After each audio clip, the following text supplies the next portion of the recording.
Hi, the latest news out of Canada is really causing a lot of uncertainty for those planning to migrate to Canada in 2024. This news has taken a lot of people by surprise and has, broken down their plans for 2024.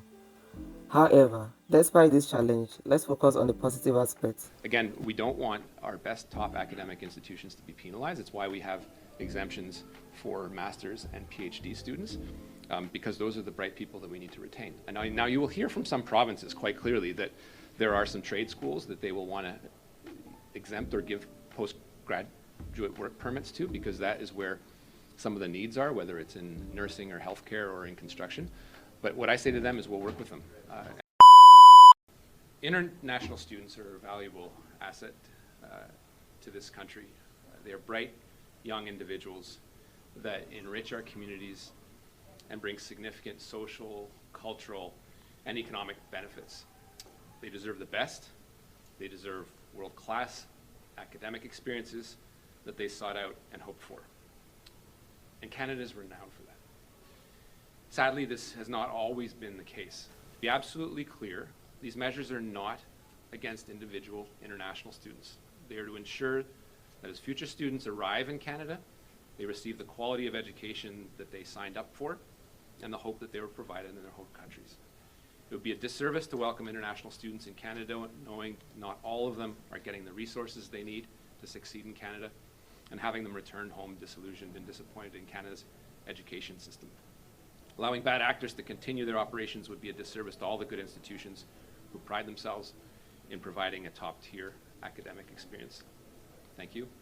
Looking forward to the questions. Can you clarify, Minister, will we see, so right now we have over 1 million foreign students. Are the measures you are unveiling today, does that mean there will be less students as of September, or is it that the increase will be slower? And how many students will we see by the end of this year in Canada? So you asked sort of three things, Marika. Permits are issued on a 3-year basis. So the 1 million number is the number of permits that have been issued over a 3-year period. Those people that are getting out of the 3-year programs will be reflected in, it'll be a reflection of a decrease, a 35% decrease compared to those people that are graduating from these programs. So the net intake will show that decrease of 35%. There's some room there to work with some of the provinces to make sure that they are actually decreasing.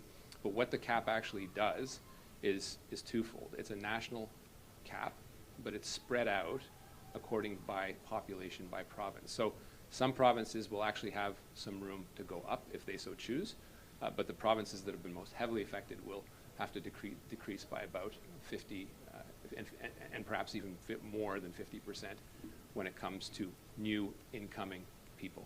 You were saying that you were going to take action if the provinces didn't do what you needed them to do. Does this mean the provinces have not responded to you the way that you expected? I'd say a couple things. Clearly, there has not been action as quickly as we wanted it to be taken. We first and foremost wanted to address the matters that were within pretty much exclusive federal jurisdiction, which are fraud, the integrity of the intake system, verification of offer letters, the putting into place of a recognized institution model, which we did in the fall. And we warned provinces throughout the fall that they needed to start taking measures. I had a very productive conversation with Minister Selina Robinson on Friday about the work that they are going, I'm not going to scoop her, but the work that they are doing in British Columbia to attack this. We don't want to trip over each other, so we're going to work with them. If we get it wrong, we'll fix it with them, and if they get it wrong, we'll be talking about that as well. But we want to coordinate our activities because it is an area of shared jurisdiction. And when it comes to making sure that these institutions are actually what they say they are and not sort of fly-by-night operations and backdoor entries into Canada, that's something that provinces have a huge role in playing. I spoke to Ontario as well with Minister Jill Dunlop. It was a good conversation, but clearly they have some work to do, but we're willing to work with them. It was, again, as well, a productive conversation. They just don't have the measures in place that, for example, British Columbia is putting into place. Monsieur Miller, est-ce qu'on peut vous entendre, Monsieur Miller? What types for Ontario? The impact on Ontario, can you specify that? And then also what types Well, of yeah, look, we're working with them, but it'll be approximately 50% reduction. Monsieur Miller, est-ce qu'on peut... Increased volumes ever since we removed the visa at the beginning of our mandate. That has come with some economic benefit as well, so we shouldn't deny that. Mexico is one of our principal economic partners, so any measures that we would take, would contemplate, require a diplomatic process that is not yet completed. We certainly, it doesn't translate as well into English, but I said we certainly need to turn the screws a bit, whether it's a quarter turn or a full turn is something that's still being determined. It's something I can't share with you publicly, but know that we are not trying to be opaque, but when we take these measures, it's not something that we can necessarily discuss publicly, because there are some bad actors that don't have the best interests of Canada at heart that will game the system. So we acknowledge the problem, we acknowledge that Canada has to take action, but there's some work left to do. I'll take this. In 2 years, after these measures expire, how are you hoping that the world will be different? What's going to happen in the meantime? Well, look, we've got 2 years to actually get the ship in order. It's a bit of a mess, and it's time to rein it in. So this is something we will, these are, even though we've put a lot of thought into this, these are still pretty much blunt measures from the federal government. We're playing with taps that we're turning on and turning off and allocating between province. So did we get it right? We'll see. But we need to work with provinces in the meantime to make sure that they are doing their jobs. There have been provincial Auditor General reports that have laid out in much more detail than I could lay out to you here today the measures need to be taken to make sure that this is a system that has some integrity to it. It is not the intention of this program to have sham commerce degrees or business degrees that are sitting on top of a massage parlor that someone doesn't even go to, and then they come into the province and drive an Uber. If you need a dedicated channel for Uber drivers in Canada, I can design that, but that isn't the intention of an international student program. So this is something we need to rein in. They exist, those institutions need to be shut down, and it's up to the provinces to do it. Is your government concerned about the economic impact this will have on public universities and colleges? We are, absolutely. This has been very, very lucrative, and it's certainly something that private colleges have made a lot of money out of. Again, I'm not the Minister of Post-Secondary Education underfunding. I'm the Minister of Immigration, and clearly in the last decade or so, even longer, post-secondary institutions in Canada have been underfunded by provinces.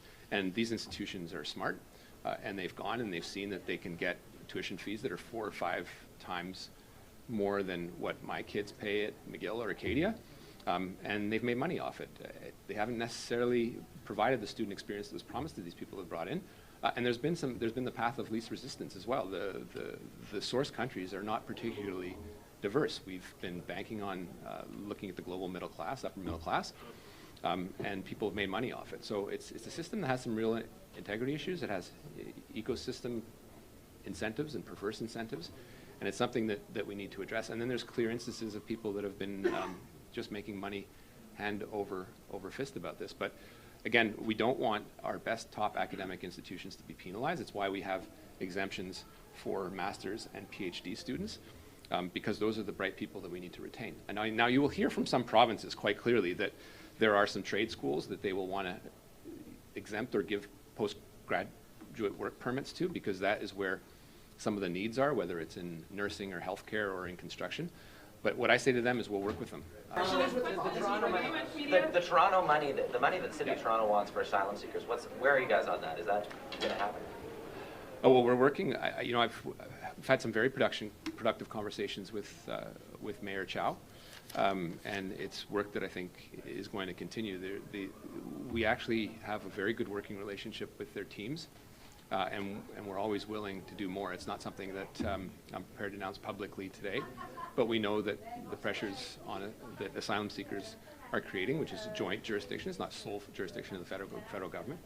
There's a role to play with the federal government, and I think we can continue that positive relationship with the mayor. Do you need the province to play a role before you guys put up money toward that? We do, and we have those conversations with them. I've said that many times. They did put in their agreement with Mayor Chow some conditions that required the federal government to be at the table. There's always some gaming going on, but we're still willing to work with them. There have been reception centers in the past to address flows that have existed. They were closed by the provinces, but it's something that we'll continue to work with them on. This, the global flow of migrants in the world is not something that is going away anytime soon. And Canada, despite having block of ice to the north of us and big bodies of water to the west and the east, nuclear superpower to the south of us, is not immune from those global flows.